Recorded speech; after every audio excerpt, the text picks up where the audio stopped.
Catherine, here we go. In three, two.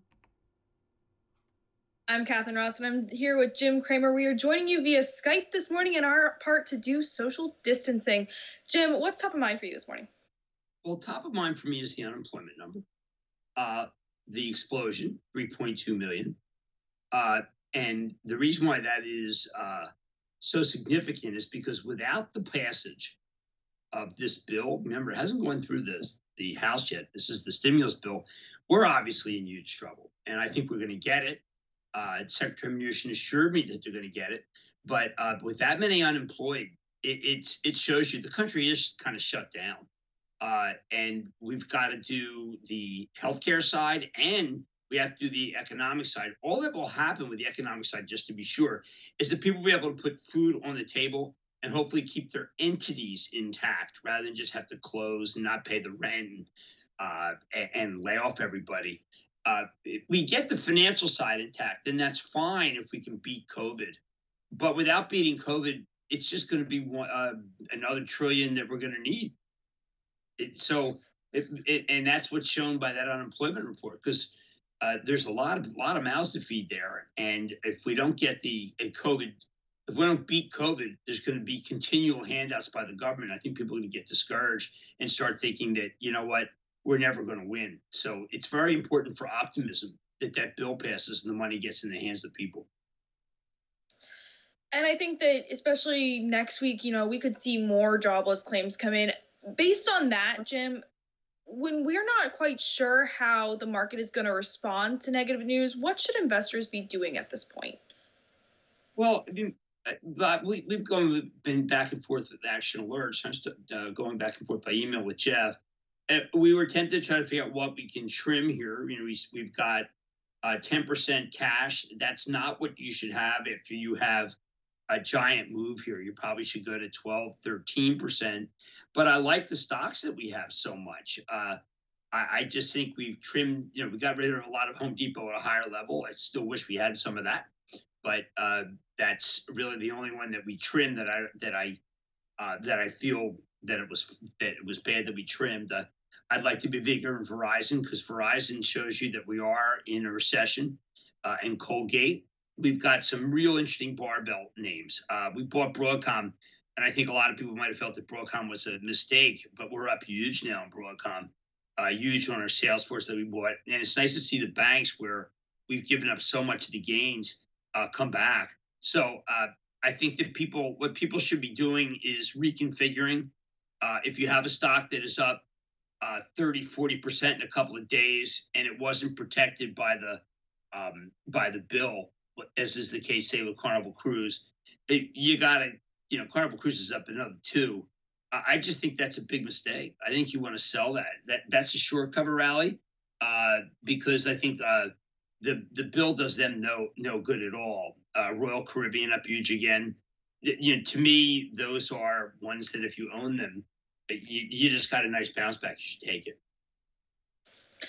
When our investors, our viewers, even some club members who are tuning into this, when they're seeing one bad headline after another, not just the jobs report, but we're talking about cases, deaths, whatnot about COVID, how should they be separating their head from their portfolio at this stage? Wow. I mean, yeah, I've been weighing that exact question because I've been trying to, my wife and I think, let me just read you something because I think it really does cut right to what you're talking about. And this is an email that I got from my wife while I was on the show. And I think it's kind of where we are. Let me just, and it's about a cruise ship. There's a cruise ship that's out there. This is a CNN note. There's a cruise ship right now, another Holland American. It's one of the reasons I'm so angry at these cruise ships. Another Holland American one. It's heading to Florida. It's expected to dock. It's got 77 people experiencing flu-like symptoms. This whole thing, I know it could have gotten here anyway, but it's the cruise ship dynamic that just upsets me. And what it says to me is, my wife says, why was this stupid boat ever allowed out in the water? We have to have a national lockdown. and work to rebuild the economy after we shut down the virus. Yes, 2 months is awful, but not doing is going to make the economy worse. If we don't shut it down, I won't travel, I won't go to the store, I won't go to a restaurant, club, especially shop. And that's what I think the president has to start understanding. That's my wife, Lisa, represents the commonality of what I think is happening in this country. We see an Elmhurst hospital that's over, that's what, an hour from here. You read that story. Is it any different from the clips that we got out of Wuhan? Uh, and then you have a cruise ship that's still out there. I mean, oh my God! We left the schools open. We had we have playgrounds that are still open in New York City. Some people are taking this thing real seriously, like they are in California, and that gives me hope that we can reopen. And some people are just beginning to try to understand the gravity of it. You got to have a president who says, "Okay, that's it. We're going to shut down. We're going to bring in the National Guard. If you don't pay attention to it, we are going to arrest you. It is time to pay attention. We do not want to stay in lockdown very long, but we cannot have a lockdown work if you are out there gallivanting. So it's really time to put the hammer down so that we can have business open in mid-April." Jim, you know that on this show I try not to get very personal, but I think that this is a time where I actually want to expand on that Elmhurst story that you just mentioned. It's in the New York Times in case anyone hasn't read it today. But reading that this morning, reading any coronavirus update this morning, especially in New York, I actually started crying. And as a journalist, we're both taught you got to keep your emotions away from the story. And that's something that you've preached to our investors too, watching this. So for me, it's hard to separate it at times. Not before, like right as I'm doing the research. Of course, when I report on the story, I do separate it. But for investors who are listening to you preach separate investing and emotions, but seeing this pandemic, what advice do you have for them at this point? Because it is very hard. My advice is to still take your cue from businesses. We had a very positive report about Micron last night, and so you can read the Elmhurst story and just be ashamed, and feel great pity and know that it's not something is going wrong with the government. Or you can go read the Micron conference call and realize that this stay-at-home theme is overpowering and is creating tremendous demand throughout the chain of business. The reason I mention that, and I know there'll be people who say that Jim's conflating life with business. No. Stop. If you're criticizing me for that, just stop watching me, bozo. Sorry, Jimmy Show. But what I'm saying is that it's almost as if it's a diversion, like during the Great Depression when people went to the movies. The movies for me are the conference calls.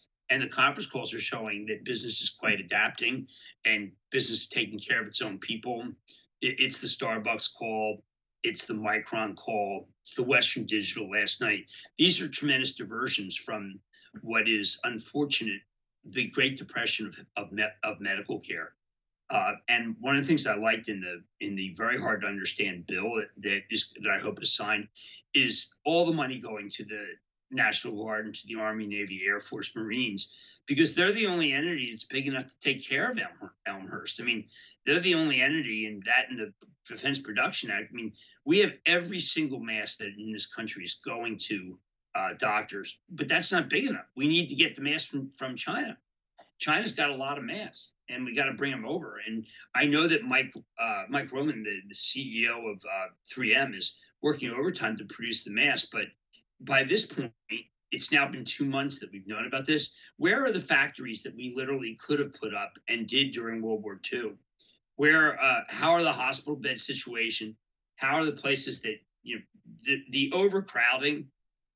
Who's making the CPAP ventilators turned into other ventilators? I just don't get the sense that there are components within the medical chain that are taking it seriously enough. And it's certainly not the doctors. The doctors are desperate. And these are the warriors in this fight. And it's like it's kind of like the Kasserine Pass when the United States was first fighting the Germans, or when we had a division that was surrounded very early on in the Korean War, and they didn't have the right weapons. I mean, we have to take history, World War II history, Korean War history, to ever think that we're so poorly match versus an illness, and that's got to change. And the rhetoric that we're going to open for business is ill-advised versus what the medical community is up against right now. And I want to take a moment to thank any and all healthcare workers watching this, because you guys really are on the front lines every day and saving lives, and we really appreciate it. Yeah, mom and dads. I mean, yeah. Their mom and dads were looking at these young doctors and just saying, wow, my son or daughter, they went into a profession that is saving lives, and now that we have to save them. And we have to save them because we're ill-equipped. Also, the testing, okay? I mean, everyone should be tested. And we're not there yet, even though we have all these companies want to do it. And the president can give as many press conferences as he wants. But until he says that everybody who wanted a test can get a test today, we're not going to have the confidence, because we don't know who has it and who doesn't. I lead my life thinking everybody has it. I got some papers this morning from a terrific assistant, Chase. I said, Chase, did you hand sanitize beforehand? And she said, yeah, of course I did. And I like that.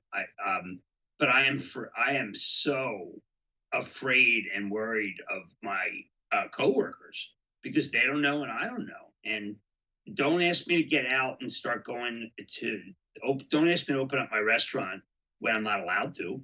And don't ask me to go out to a movie theater, maybe ever. I got Netflix.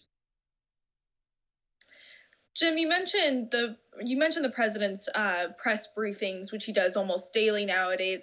Is it important for people to be tuning into those briefings daily, or what do you think about that? I mean, no, because I had my money run against the president's briefing yesterday. There's become this lore that it's Fauci versus Trump. And so President Trump has to say, as much as I want to do April 12th, I'm not going to go against Fauci. He has to do that. That's what America wants to hear. We know that when Fauci was missing on Monday, Wall Street Journal wrote about it. He stands for True North. We like True North in this country. And Fauci's a general, and the president is a civilian. And you got to trust the generals in this war.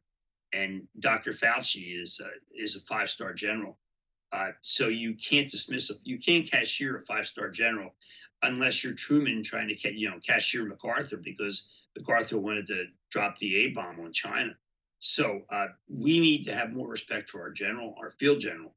And that means the president has to say, you know what, I know that I want to open things April 12th, but I have tremendous respect for our field general. And our field general says he'll tell us when it's all clear. All right, Jim, thank you so much for joining us today. And guys, please keep sending in your Twitter questions at TheStreet, by Catherine Ross. I do want to say, of course, I'm watching and I'm listening. I do want to say, though, AAP members, please keep emailing those questions in to the team, and we will answer them over on our AAP Daily Rundown, which we are just heading on over to right now. So join us over there on ActionAlertsPlus.com. I'm Catherine Ross, and we will see you tomorrow.